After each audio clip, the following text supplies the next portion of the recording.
Coolness. Welcome along, everyone. You're here for a session on testing Windows Store applications with Visual Studio 2012.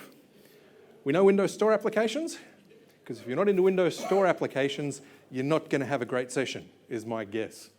So straight up, Windows Store applications. The old thing we used to maybe call Metro just briefly, but we don't anymore. That's bad and evil. It also talks about Visual Studio 2012, and that will be probably half of the session. What I want to do is, there's some things missing in 2012, things that weren't quite ready yet. So what I want to do is to show you how some of those have been resolved for us in 2013. So it will really be around both versions of the product, not just exclusively 2012 as per the session title. Okay? It's one of those things you're really supposed to stay very close to the title, and I always try to, but I think I'd do a disservice not to show you something missing out of 2012, and then the good news, here it is in 2013. So I think that justifies a little change there. So my name's Anthony Borton. Hey, go clicker. Power on the side.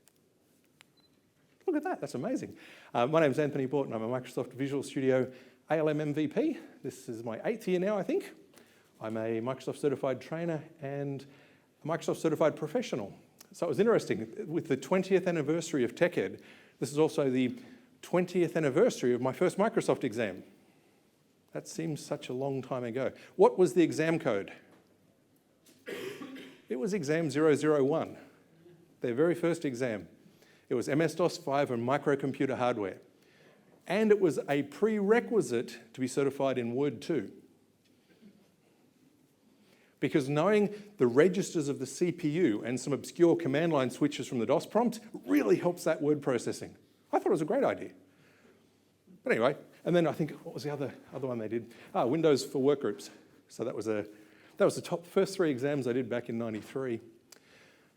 Apart from that, I'm also a Visual Studio ALM Ranger. I spend a bunch of time with the product group in Seattle. I flew back from the US on Saturday. My most recent little task has been the start screen videos. So you'll probably see a couple of those little videos when you start Visual Studio 2013.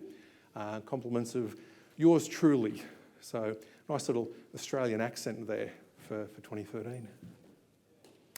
So the agenda, what I want to talk about here this afternoon is we're going to talk about Windows Store applications, and they're a bit different from a tester's perspective. I want to go in there and show you how we can manual test Windows Store applications. We don't have to be technical.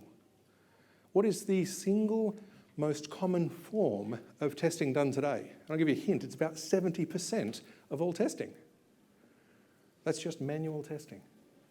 So even though it's not overly complex, I'll show you a few things you can do to allow you to manually test Windows Store applications.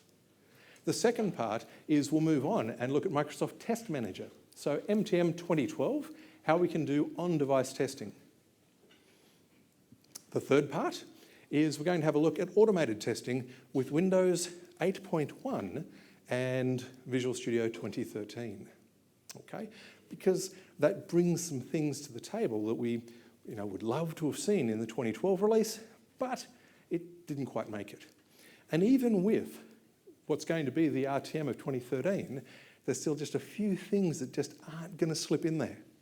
The good news with the new shipping cadence is that we expect update 1, probably around 3 months after the release of 2013, and update 1 is this great opportunity just to slot those things back in that didn't quite make it.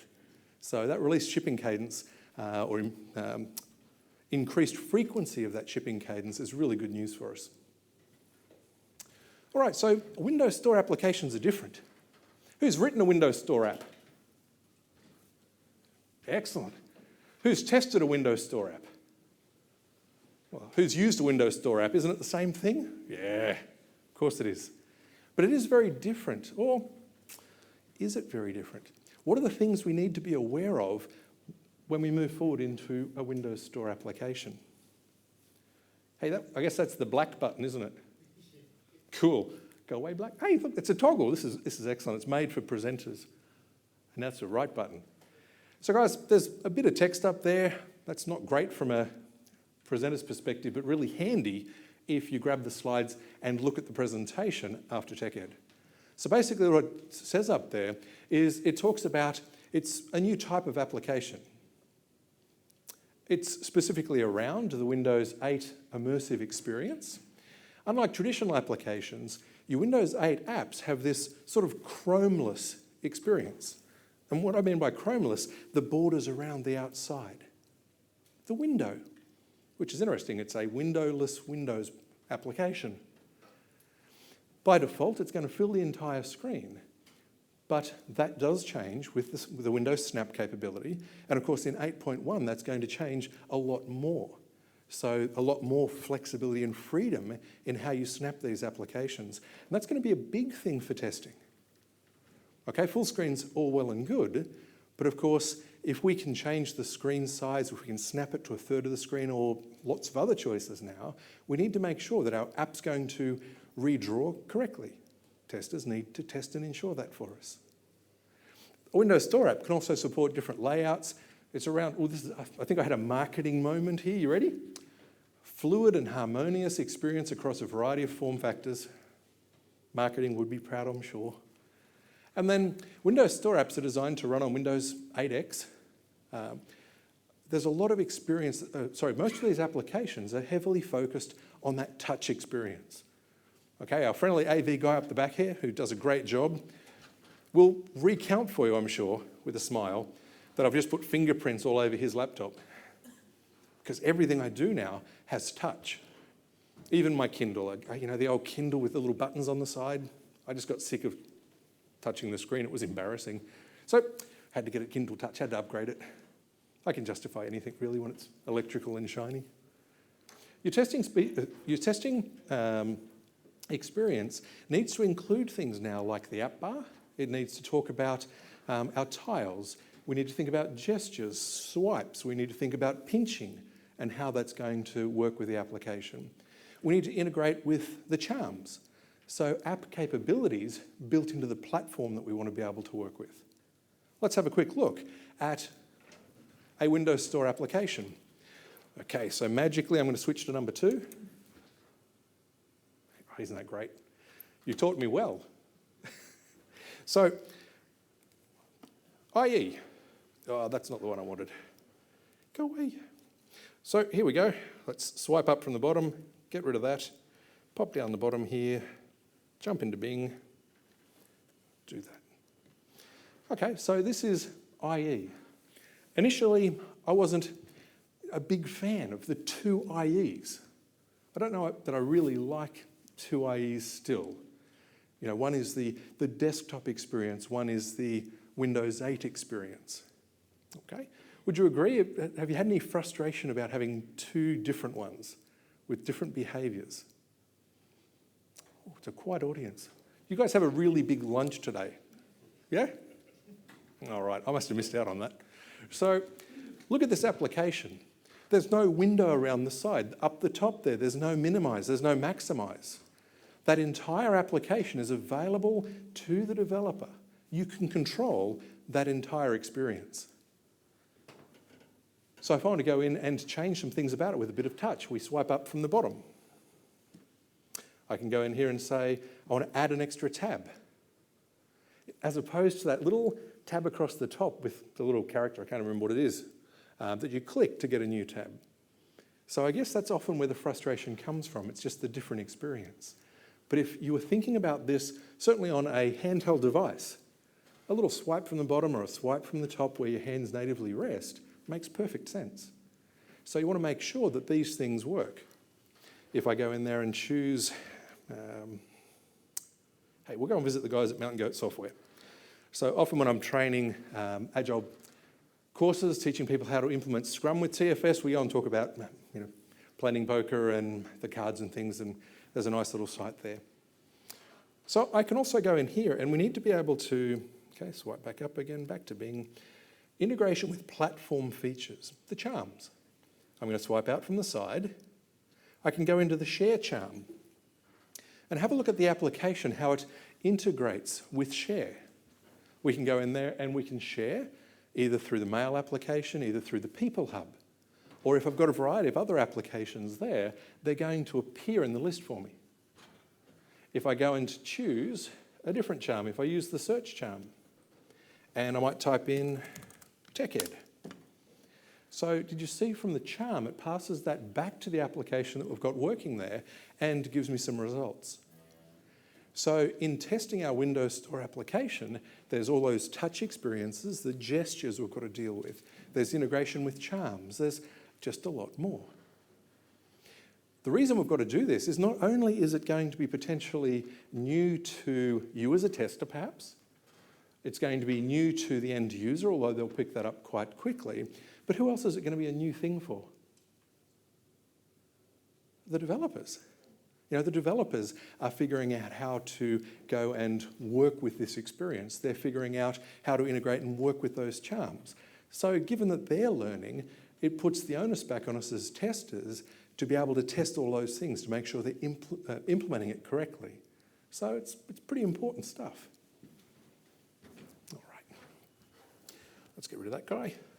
Which is, I'm going to go back to screen number 1.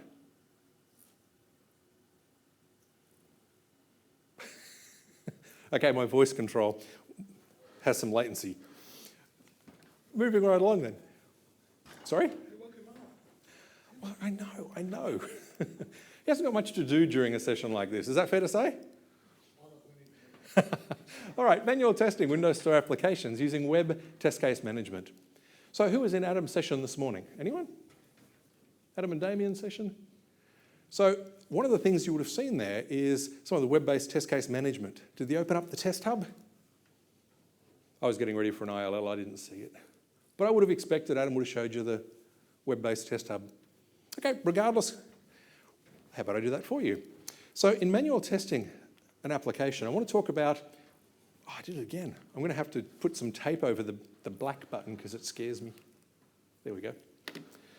So the test hub, or the web test case management, first arrived in TFS 2012 Update 2. Okay, who's used it? Just 3 hands there. So you've got to get Update 2 to get the experience.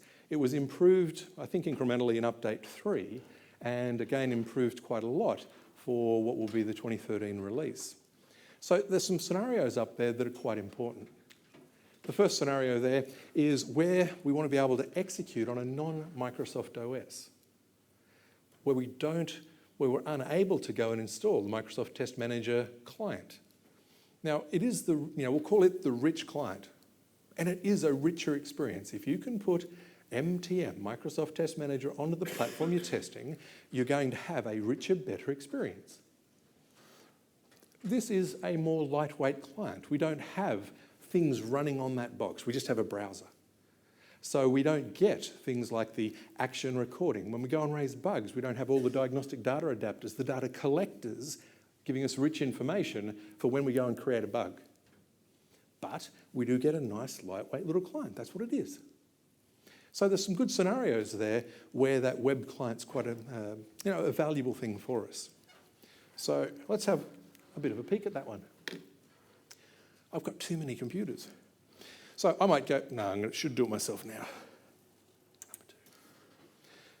So let's have a look at what that experience looks like.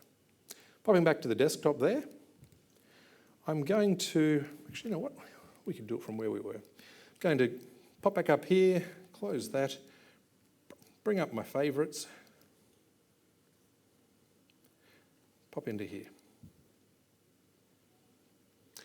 All right, so you could access this screen many different ways. This is just the web access. If you happen to be in Visual Studio, click on Web Access, up comes this screen.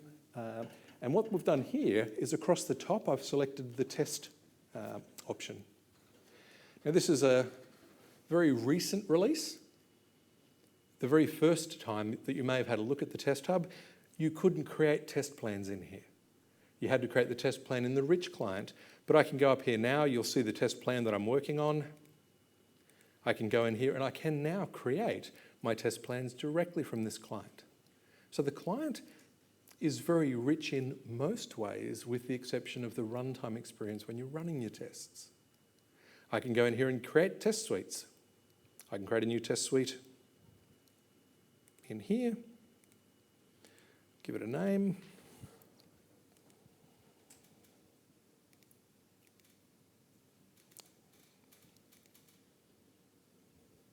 Try that again, click the top one, that's a nicer thing to do.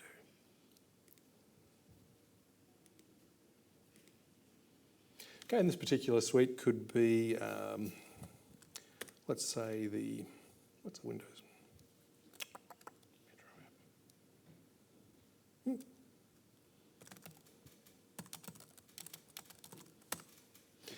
Creativity just jumped out of the room.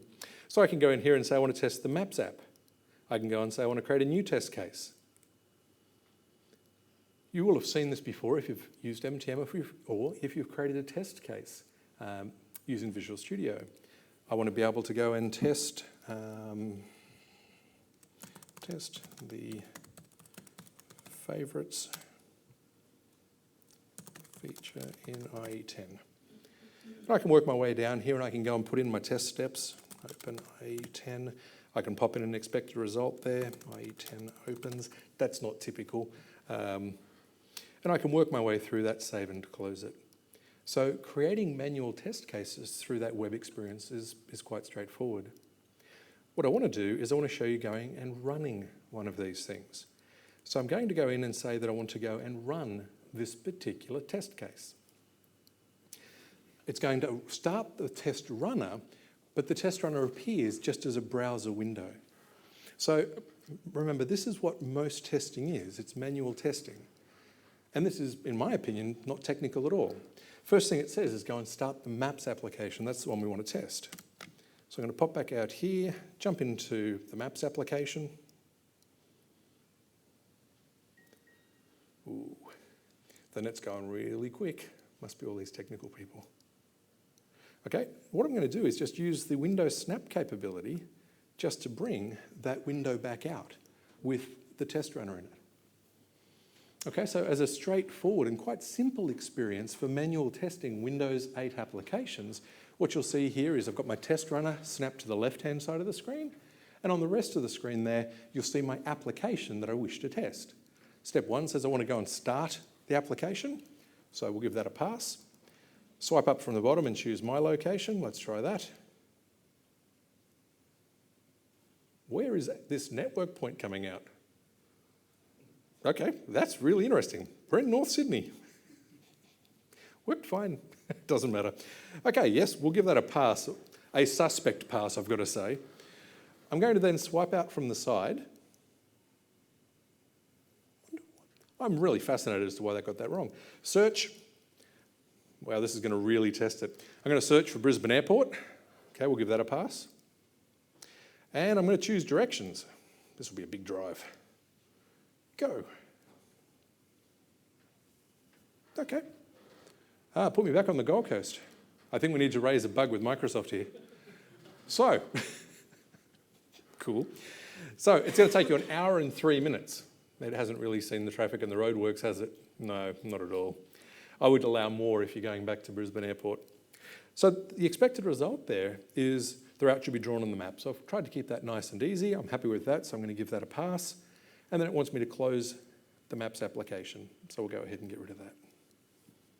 So I've gone through a manual test. Again, it's been a very, very simple test. So that shouldn't, don't let that put you off. Manual testing can be quite involved. I only had 5 steps up there. I only had a single expected result. So reasonably straightforward. If you look at the top there, I've also got the ability to choose to go and raise a bug. So of course I can go and raise a bug there. I can document all the details. So I do have a pretty good experience there, even if I don't have quite all those diagnostic adapters pulling in information from the application. Okay? But as far as an experience goes, that's pretty straightforward.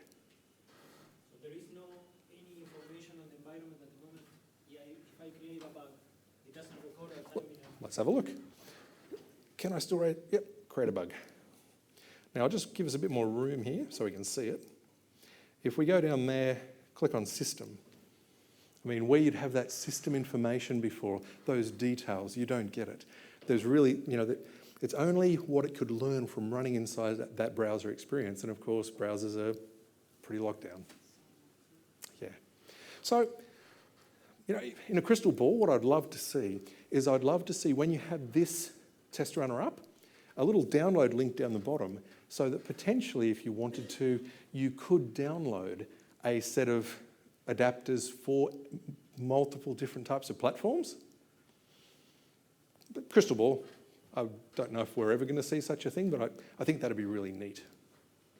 Okay, so let's go ahead and get rid of that one now. Any other questions about just manual testing with that test hub? Yes, sir? You mentioned it's a lightweight client. Does Does it it have a lightweight price? have a lightweight price? Excellent question, which is me thinking about how to answer that. So I guess the capability there is built into the Test Professional product. So what they intend to do with that in 2013, I'm not quite sure.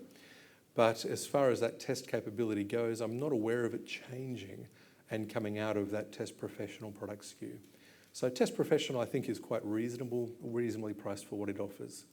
Only the end users are just the users who can take advantage. Yeah.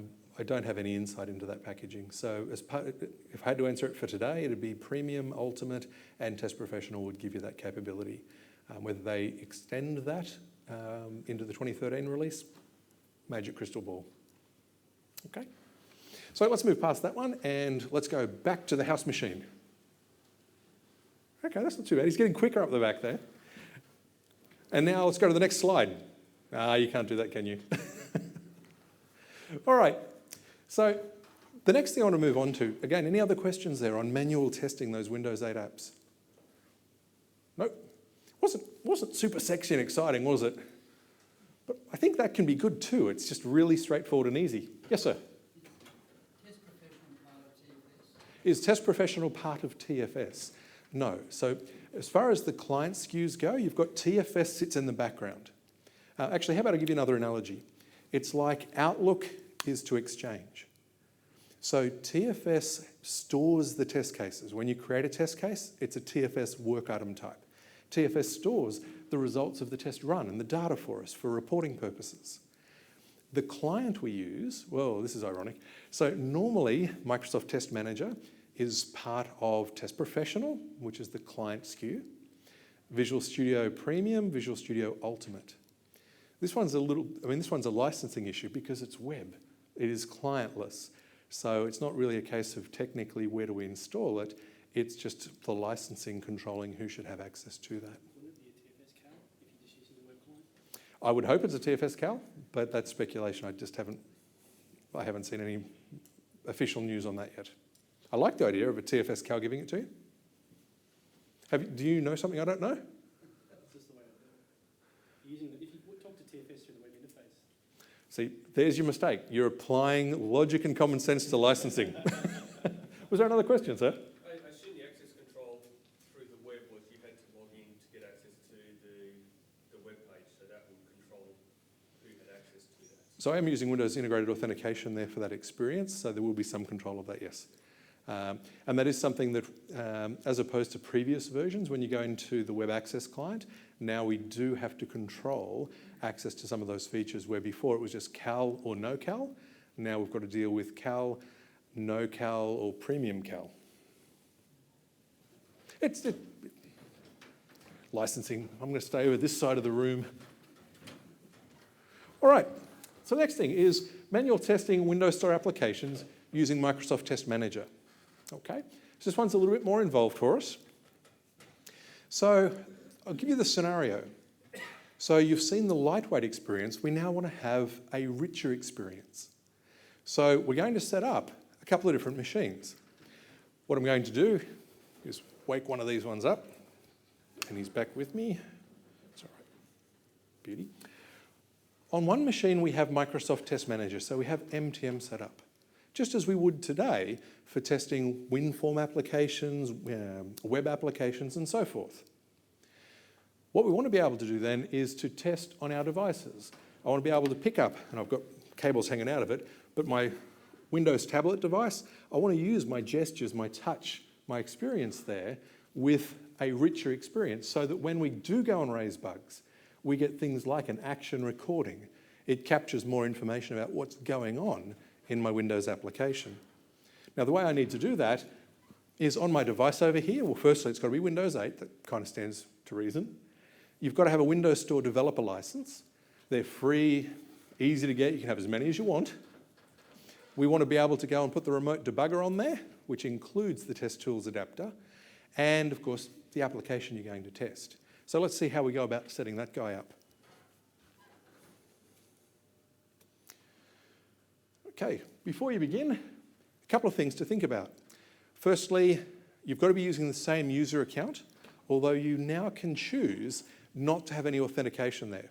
Setting up remote debugging tools on a device with no authentication isn't always great if you don't trust your network too much, but you could do it if you wanted to. By default, it's port, remember? 6905. Okay, it just rolls off the tongue, 6905. So you've got to have access for that port to move between the device and the MTM machine. The Windows Store developer license. So you can basically get these things for free. They are bound to a single machine, and they are they're also time limited.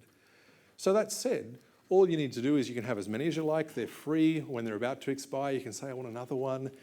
So they're not an impediment, but just something you do need to remember. And it will pop up and ask you, and you just answer it along the way. Okay, so don't be too concerned by that requirement.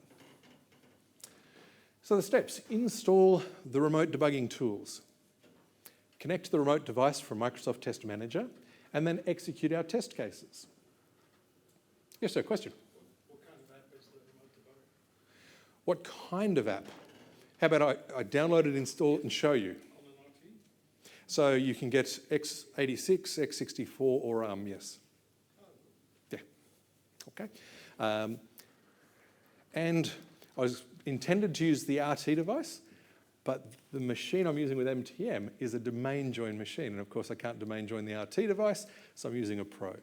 But either way, yes. Interesting, actually. That said, if I was just using a Microsoft account on both devices, that shouldn't be a problem at all. It's just that my machine I'm using for demos is a domain join machine. Okay. So you go and download the tools, freely available, and as you see there, you simply choose the one that's appropriate for you. I'm going to venture over here. If I get a licensing question, I'm going back. So you choose the appropriate client you want to download. The ARM one's, I think, 15 meg, nice and small. The other two are around about the 40 meg, so reasonably trivial to download. You'll go ahead and download those and install them, and then on your Windows device, you're going to see those two particular icons. You get those guys running, and that means your device is now ready for you to start that interactive testing session. Okay? Oh, the black button. I'm going to have to use my own clicker in a minute. Configuring MTM. So I'm going to demonstrate these things to you, but again, I like to include them there for those screenshots for when you download the slides or the presentation after the event. So what you do is you go into MTM and you're going to go and point to the device that you want to use. So reasonably straightforward. And then when you want to run the tests, what happens is that you use the device, and then over on the MTM screen, that's where the test steps are. When you go and create a bug, it will screen capture what's on the device. The action recording comes from the device. So it's really the combination of those two machines that gives you the experience you're really looking for. You'll see here that when we go and raise a bug, it records information about where the test will run, in this particular case, my Surface, and the operating system, Windows 8 here. But that'll be Windows 8, Windows 8.1, whichever one you're going to use. Okay. It shows you we've got a failed step there, the screenshot has been taken, and our action recordings are a little bit different. If you've opened up an action recording using MTM in the past, that action recording simply shows you the text about what you've done. Yeah? Usually open it up in the HTML version so you see it in a nice table. What it looks like in this experience is it's all graphical. So here's a step, step, step over here. It shows us exactly what we were doing. So of course, because we're now moving and swiping and touching, having that graphical record of the repro steps is very important. So this makes that really quite easy. One little gotcha there, and that's a gotcha I'm going to solve before we finish today. The gotcha is no automated playback. And that's neither test case fast forward, which we could do today, or coded UI test. So Windows 8 and 2012 don't let you do those two things. So let's give it a go. Let's see if we can make this work. So one of the first things I'm going to do is switch across to this one. All right. So now you're looking at a tablet. That's just Mr. Surface in all its glory. Go back to my desktop. And what I've chosen to do is I've actually uninstalled those things. I want to show you the, soup to nuts, the end-to-end experience. I won't worry about re-downloading it. I think that's not, of questionable value to an audience. So I'm going to go ahead and let's just say we've downloaded the remote tools, the x64 package in my case with the Surface. If it was the RT, it'd just be the ARM package. The install experience is the same. Double click. Of course we agree to everything you want. Install. Yes. This is a pretty good installation experience in that it's, virtually done. So this is happening on my Windows 8 device. Okay? Really not much more needed to be done there. I was tempted to switch back to the other machine, but you won't trust me. You'll think that it's smoke and mirrors, won't you? And the install's done. I'll go ahead and close that. Jump back here and let's see what it's done. Okay, remote debugger and my test tools adapter. I'll go ahead and run that. Switch back to the other one.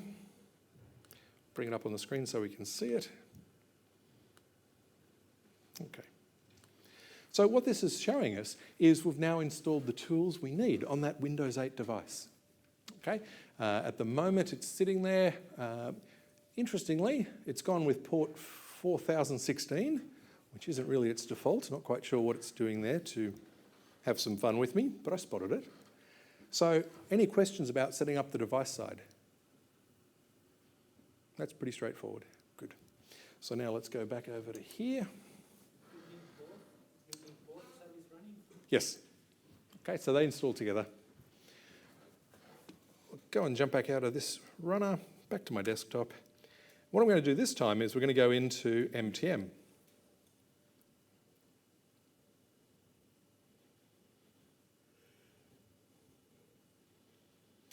Okay, so what I've got here is I've got a simple test plan, just like any other test plan. There's nothing Windows 8 or WinStore app specific about what you see here. I'm going to go and have a look at testing a maps application.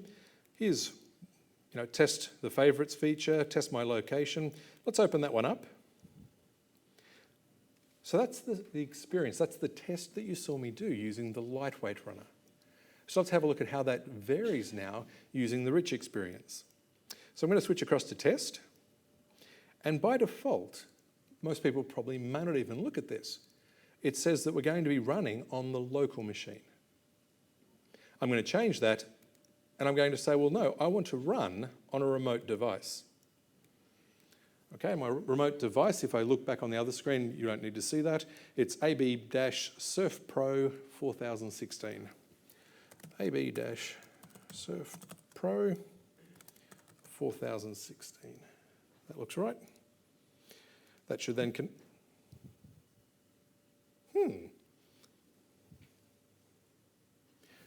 Interesting. So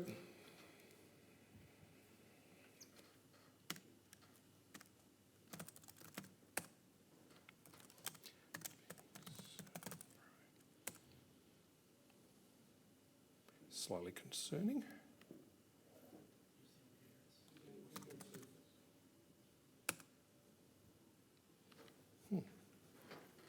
Okay, just pop back over there.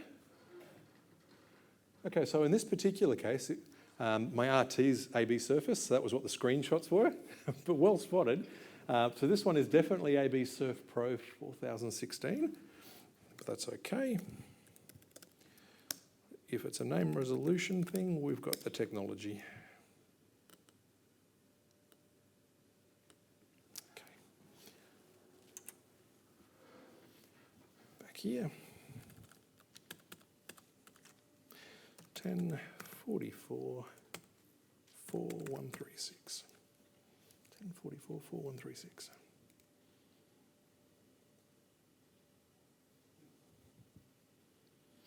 slightly more concerning.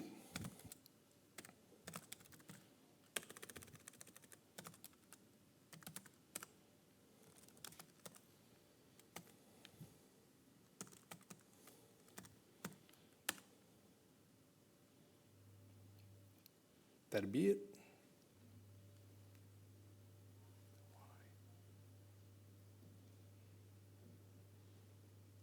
That's going to slow me down.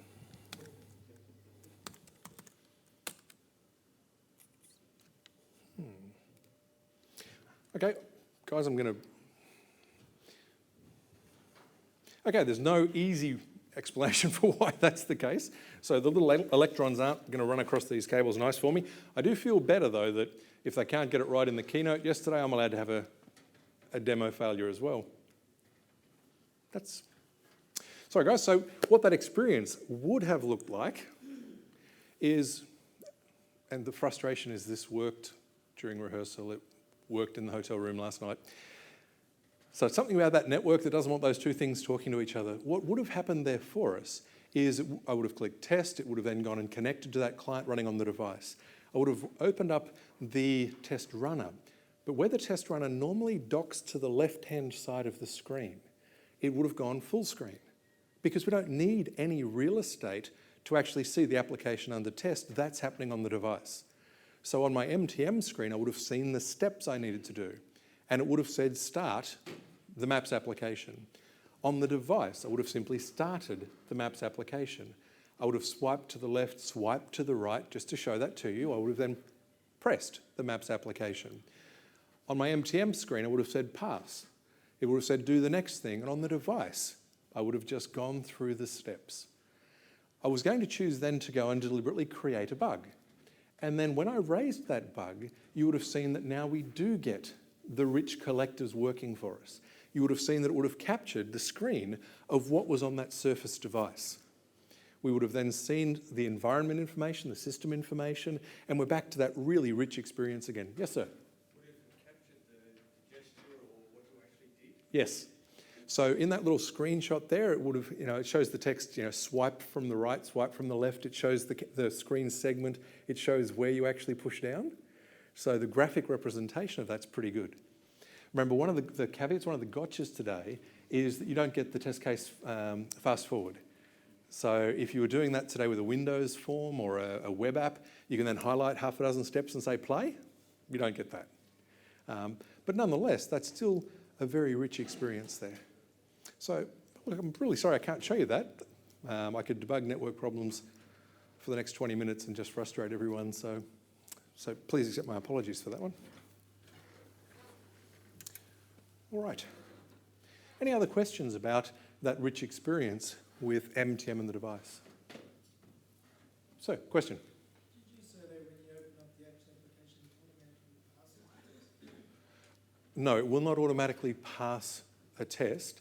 So what I would have meant to say there is if it had have said start the map application, I would have on my device clicked the map application and it would have opened. I would have then marked this step as pass, as I would have done today. It's still a manual test, yeah?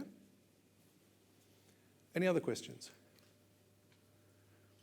I'm really, really regretting actually having uninstalled all that configuration, but uninstalling it and reinstalling it, you saw what it was. It's really hard to have done it any differently or to have got that wrong. So that's just a wee bit frustrating because it really is easy and I didn't show you that experience. We had a slide before that got a bit of information with the images of running the test. That one. Yes? Is that what it's going to record? Absolutely, yes. So what you would have seen, and I'm really kind of glad the slides are there now since I couldn't show it to you in real time, that's what the action recording looks like. You go up there and it shows you your steps down the left-hand side. On that side of the room, the very top one up there, start the application. That was what I was told to do. What did I actually do in the application? What I did in the application was,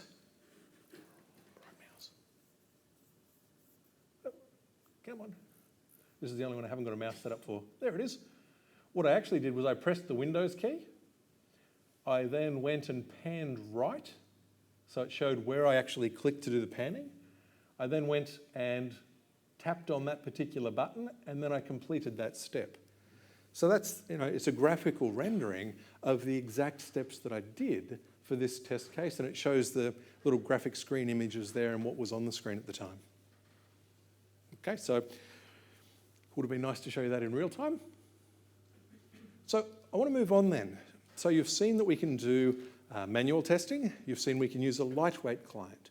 We can go and use a rich client 9 times out of 10. There is no automation story there. So with 2012 and Windows Store 8.0 apps, that's pretty much what you've got as far as using MTM. When you move into 8.1, when you then look at the 2013 suite, that's when things get a whole lot more exciting in terms of the automated experience. It's, in the release version, it's still not going to be as smooth and rich as what we've got there with WinForm apps and web apps, but I think they've done pretty well there. So what you need to do this, and you can do it today, is with the preview versions of Windows 8.1 and the preview versions of Visual Studio 2013 that have been available since build, you can do this today. The feature, the capability is in Premium and Ultimate SKUs, okay? And then you use a bit of C# VB to do this, more so than today. Okay, so it's still going to be more of a coding experience than a record and playback, which is something you can do with most application types. So what's new in there? So there's a new project template.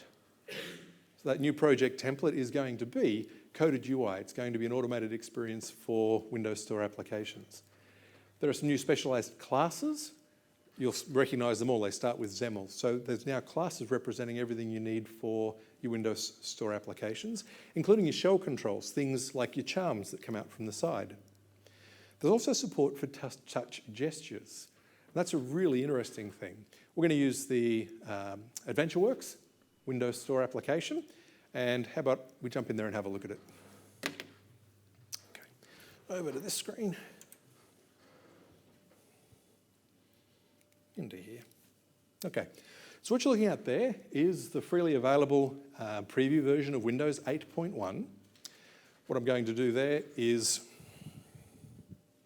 go in and start Visual Studio 2013 Preview Edition. Let's give ourselves a little bit of space there. Like all good demos, we start with File, New, Project. And we want to create a new test project. Let's choose C#. We go into test, and which one do you choose? Coded UI test project? No. They hid it, in my opinion. So let's go back over to Windows Store and go down here and choose Coded UI test project. Yeah, I don't know if I'm a big fan of it, but it's where it is nonetheless. So you may have missed it. I guess if you're creating Windows Store applications, you know to go to Windows Store as a folder there. I'm the kind of guy that thinks I want a Coded UI test. It's a test project. Look in the test box. Anyway, I've made a significant point of that now, so hopefully you won't forget that one. So I'm going to choose a Windows Store application. I'm going to go down to Coded UI test project, and I'll go and say OK. Now, who's created a Coded UI today? Ooh, not too many hands. Okay, just a couple. So if you created a Coded UI project today, that screen would look similar, but would have 2 very different options there. The first option you'd normally see is that I want to create the Coded UI from an action recording. So if you did a manual recording of a test, you could then go in there and say, go and create Coded UI, and it would write the code for you. The second one, that would be the second one. The first one would be I want to record my steps with the action, with the Coded UI test builder. So edit the UI map and manually edit the test. So for the release version of this, you don't have those, quite the same experience we've had before. I'll go ahead and say OK. What that's going to do is it's going to bring up the builder. Now the builder will probably be familiar to anyone that's created it before. So that builder appears in the bottom right-hand corner. It's then automatically taken us back to my Windows 8 desktop because that's where your Windows Store app's going to live. What I can then do is I want to go and choose the objects I'm interacting with. And I can do this in a variety of different ways. I'm going to grab the crosshair here. Picking up that crosshair, let's go and find AdventureWorks and let go. So what you see there is it's gone and learnt about that particular control. If we have a look, there's a few things there of interest to us. Firstly, that automation ID. Guys, that's very, very small for you to see, but not that interesting anyway. But it's adventureworks.shopper.c# underscore, and then it's probably about 20 random alphanumeric characters.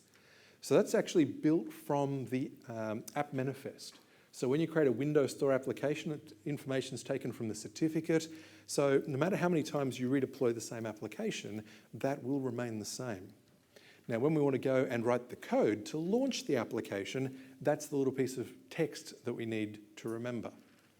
Remember, it's not quite the same smooth experience with coded UI today, but it's not bad. So I can learn a little bit more about it. I've got my friendly name property there, the AdventureWorks application. So do I want to interact with that particular control? And if I do, I can go and add it to the UI map. Okay, so now the UI map contains all the information about being able to go and get that particular control. I'm just going to leave there for a moment, pop back to my desktop, and it is good. Okay, so I'm going to go ahead and start the application. Sorry, Anthony. Question? Because it's done by the ID, if that tile moves, you can still find it? Oh, absolutely, yes. So I'll show you the searcher properties later. So that automation ID does not change. So we're not looking at it by position, we're looking at it by that ID, which will be the same every time you deploy that same application anywhere. Okay, that's very, very, very unlikely to change. If, however, it did, you'd break it. Okay, so the next thing I want to do is I want to build up the UI map with objects that I want to interact with. So for example, if I want to start by going into today's deals, you saw me drag and drop the crosshair. I can also use Control-I and say I want whatever this thing is. Now Control-I will go and learn about what is under the mouse pointer. It does not add it to the control map yet, the UI map, but it shows me information over there. There are some subtleties. For example, see the check marks down the bottom here. The ones at the top are darker than the ones down the bottom. It's just a little visual cue, not obvious, not supposed to be obvious. So this is simply an inspect mode to have a look at it. If this is the object that I want to interact with, then I can simply hit the first button down here, and that will add it to the UI map for me.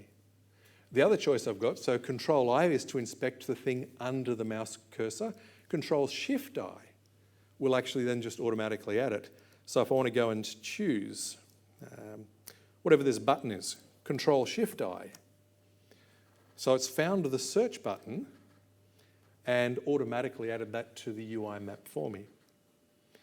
I can go in and choose this guy here. I want to go and add the Add to Cart button.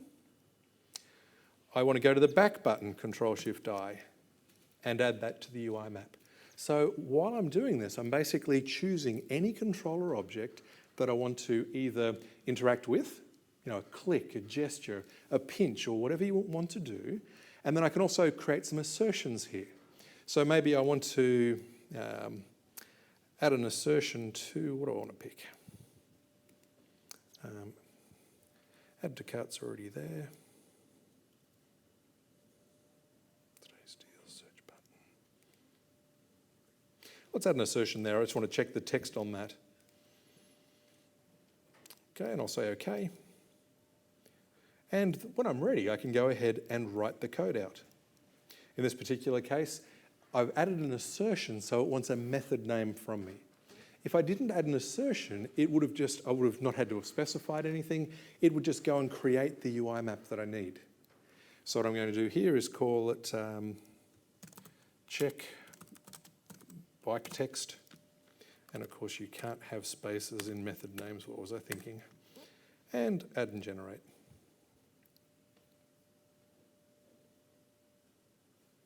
I'll go ahead and close the builder. And let's look at the code that's written for me. If I go and have a look at the UI map, so the UI map contains details of all of the things that I've said I wanted to interact with. I can go and find my back button. I can right-click on the back button and I can copy the reference to the clipboard. That's quite helpful when I'm writing the code a little bit later. How do we go about finding that object? Now I said I'd show you the searcher properties. So the way that, and it's always the find that's hard. Once we have the object, then interacting with it, clicking on it, putting some text in there, well, that's easy. If anything's going to fail, it's going to be a failure to find the object to interact with. So let's have a look at the searcher properties. And this is how we find it. The most significant thing there is that automation ID. So we look for automation ID. It's got to be a XAML control there. The control type's a button, and it tells us the particular technology. So that's what it's going to use to go and find the control for me. So long as those things don't change, I'm going to be able to reliably get back there. If they pick it up, if they move it, if they change the color of it, we just don't care. So those tests, we want to try and make them as robust as possible. We don't want them falling over every time a developer touches the application. Yes, sir? So that means only some applications can be tested, not HTML5 or JavaScript applications. Okay, so as far as RTM goes, the only types of applications that it will support will be your XAML applications, so it won't do WinJS stuff yet. Okay. Did you say good? Yes. Anyone out there writing WinJS that doesn't like this guy anymore? Good. So I think the WinJS is on the backlog. I think you'll find it. It could, I don't know, it might sneak into the RTM. My guess is it's probably going to be an update 1 and 2. Maybe I take the decision before that. All right. So let's go ahead and jump out of there. So we can go and look at the UI map there. I can go and have a look at the method that exists over here. So that's where I went in there and did my assertion. I can go and make changes over here, as you can with the UI map today. I'm going to, rather than go and write all of that code for you, which is really uneventful and unexciting, let's get out of here. And I'm going to take you across to an application in AdventureWorks. We'll open up AdventureWorks, C#. Let's grab that solution, say yes. Don't know why I said yes there.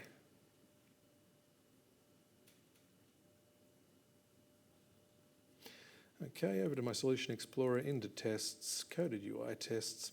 So there's a UI map here already, and my coded UI test. So if we go in here, there's some interesting controls. So firstly, your HTML controls, they're not new, but if we happened in our Windows application to host an HTML control that did some rendering inside it, we're able to find controls in there without any problem at all. Things like that particular Windows runtime controls, that's where all the new XAML objects are that we need and rely upon for this testing. And then directly above that are the direct UI controls. So if I was to pull out my charms on the side, those charms are not XAML controls. So it's through the using there for direct UI controls that we're able to go in there and interact with things like search, share, and so forth. Yes, sir, question? Will it test third-party XAML controls that you've bought and don't have the source for? Yes. The big question there, though, is have they used the accessibility controls to reliably let us find them? Now, almost all of the major vendors have been doing these things for a while now. It's when Coded UI was first available in 2010, with third-party controls, you were just in a world of hurt. And we're talking about vendors, the Infragistics, the DevExpress, the Telerik controls. So that first generation there for, in my opinion, probably the first year wasn't a lot of fun. But those vendors over time have been putting the appropriate things in there to make those controls testable. So I would probably expect any reputable vendor today to be putting in the things that we need. So I'd like to believe the answer is going to be a yes for you. Okay? I can't give you a better answer than that. Okay, so popping back here. So some of the new things that are in here. this is the first test that I'm going to show you. I'm just going to shrink this down so we can see it. I didn't get zoomed into this VM. All right, I should have thought of that first. Hey, cool. So I had that little crutch, and that little crutch was just Zoom It, and I used Zoom It for everything. This is awesome, dude, thank you. I don't like WinJS either, we're on the same, we're on the same team. Okay, so one of the first things here is launching the application. So new classes there to start up our Windows 8 applications. To the right-hand side, and it's truncated, you don't need to see the rest of it, but remember I said we had the automation ID that we found when I hovered over the tile for the AdventureWorks application. That little string, the automation ID, that's what we put up here so that we know reliably the application to launch.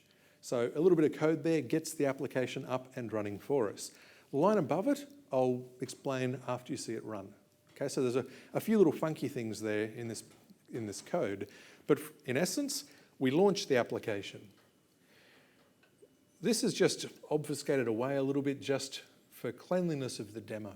All this does is it returns us back to the home page in the application if we're not already there. Okay, so that's all that one does. As we work our way down, we're going to go and do a mouse click. Okay, that's not overly exciting or interesting to us. We're going to go and have a look at what's been added to the cart. Now we're getting interesting. In order to be able to interact with these Windows applications, the big thing's touch. It's a human feeling the device, touching the screen. So how's that going to work in a fully automated test? Do we need to go and get touch-enabled hardware in order to run these tests? And isn't one of the benefits of a fully automated test the fact you can run it as part of a build overnight? Do we need a touch screen in our server farms? Maybe the IT pros would appreciate it, but it's not going to help run these tests. So being able to use these gesture classes here allows your code to go and click and pinch and work with that Windows application in a fully automated way. So as part of an automated build, as you can today with Windows Forms and web applications, we can now fully automate overnight UI tests across Windows Store applications. Get my technology right. I think that's pretty cool. Is that from a TFS build? That's from TFS Build, yes. I mean, if you aren't using TFS Build to do that, if you're using something else as an alternative, then calling out to the command line tools to still do that would be just fine. Okay, so your tcm.exe will do that. Down here, I will skip that guy for a minute as well. Down here, we do a little bit of cleanup. So we add something to the cart. We get the price of the value of what's in the cart. We make sure it's okay. Then for cleanup, we're going to go and remove the item from the cart. We then close the application. So let's see if it works. So again, all I've done there is we've gone and identified the objects we need. Remember, for Windows and WinForm, web, we could have gone in there and it would have recorded our steps. So for those few people that have created coded UI before, we don't have that. Okay, again, I've got to say it's coming, but it's really what's going to make the cut for that RTM release for 2013 is my guess. So we're back to a little bit more coding. Let's see if it works. Right click, run the test.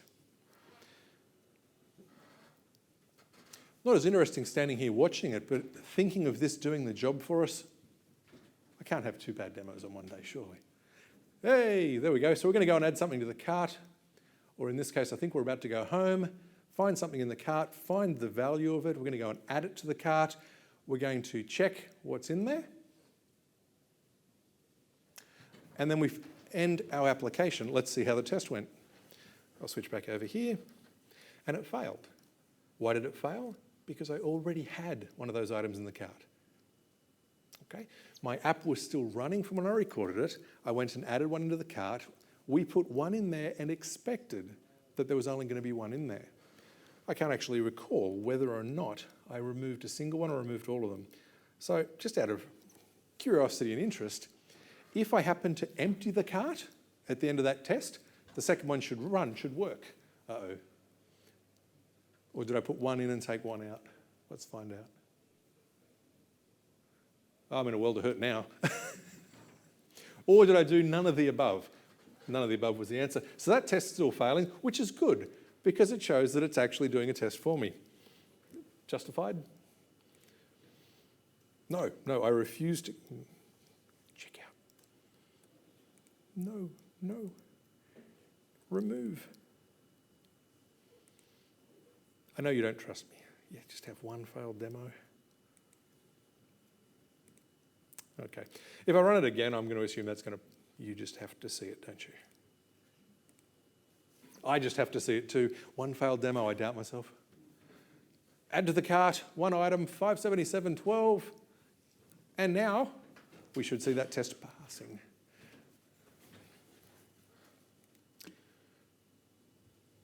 Phew. All right, credibility restored just a wee little bit there. Okay, so I've gone in there and run that test. And again, so you've seen automation over a Windows Store application with 8.1 in 2013. Any questions so far? Nope? All right. I want to show you, actually, how about pop into the next test. So in terms of the way that we work with applications in Windows Store, so we were doing touch, we were doing some gestures there. What this one's designed to show us is something a little bit more interesting. I want to be able to test when we do pinch, okay, the zooming capability. You know, these things need to be tested in the application. So I'll go ahead and what this one's going to do is there's a semantic zoom control embedded in the application. I'm going to specify the bounding rectangle around it, and I'm going to go in here and use my gesture.pinch. If we pop in here for a second, tap, double tap, flick, pinch, press and hold, slide, stretch, swipe. So the gesture class basically lets you do all of the things you could do with your hand, with an actual device there. So let's see if that one works. There we go. Let's go and run that test. So what we should see here is we're going to pinch in, and once we've done the pinch, we want to count that there are 5 things visible on the zoom. So we're going to go back to home. There's nothing in there. There's the pinch happening. We saw that there were 5 things there, and that's what that test was about. If the actual pinching was doing the job, we should have seen 5. We enumerate those things, and if that test worked, which it did, we're going to get a pass there. Okay, so just another characteristic or another test. And that's where we're saying we expect to see 5 things visible when that pinch is occurring. The last test that we'll have a look at is this one here, so charms integration. Now the charms integration is a little bit different on account of the fact that these aren't XAML controls. We're going to now go and use the direct UI controls to do this. So what you'll see we do up there is we go and launch the application, but we're going to use send keys to send across Windows I to bring the charms out.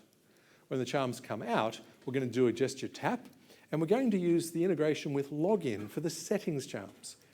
I'm going to go and put in a username and password. I'm going to go and click login. And then we want to go and test by bringing the charms out again to see that we have in fact logged in.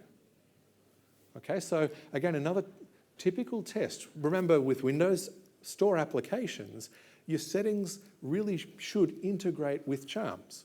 Remember, if we swipe our charms out, we haven't actually got an app there.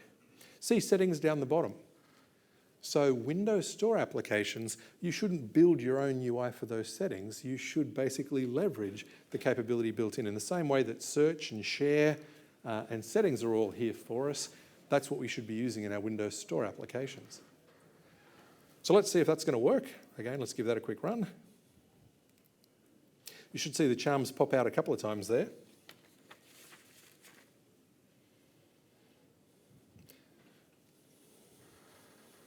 Okay, let's see how that one went. Okay, so that happened really quickly. So it popped out, clicked on settings, went up there, put in username and password, clicked on login, called it back out again to make sure that the text on the button was now log out to prove that we had in fact logged in.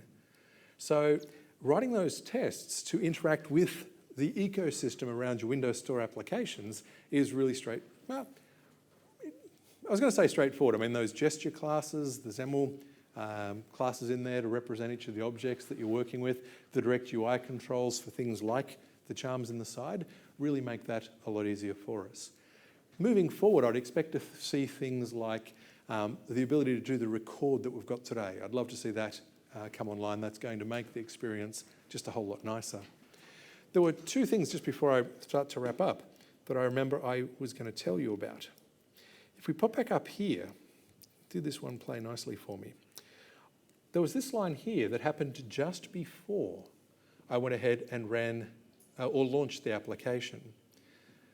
Did that play nice?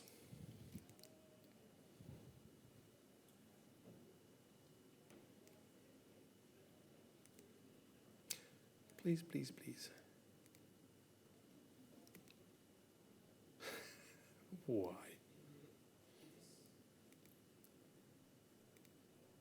The name is wrong. It's demo session. But it is a local file.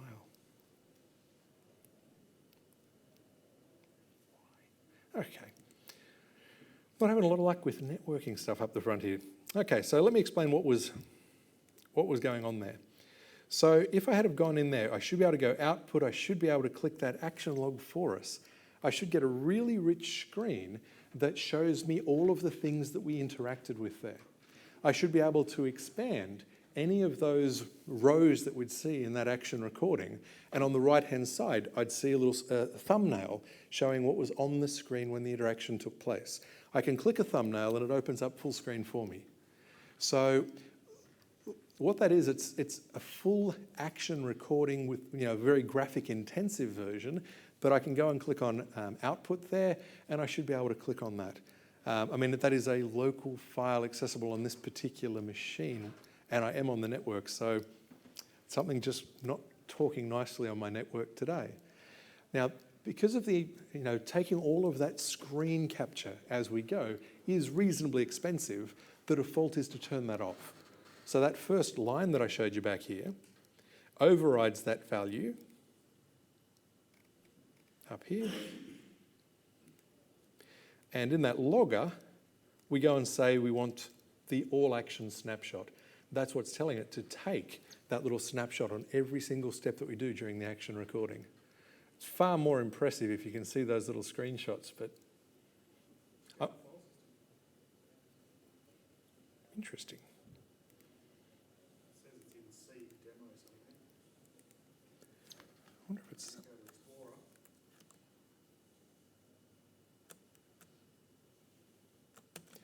How about we just borrow that little bit there? I don't want to get too carried away. Pop that into there. Sort by the last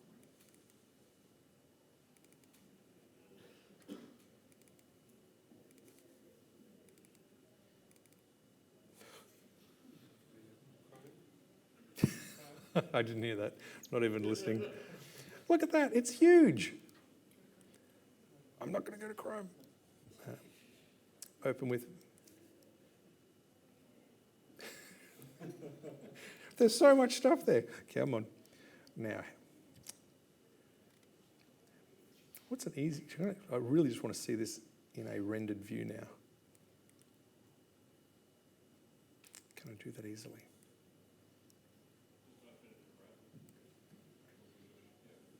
But wasn't that what we were trying to do? So I can find it here, go ahead, open with IE.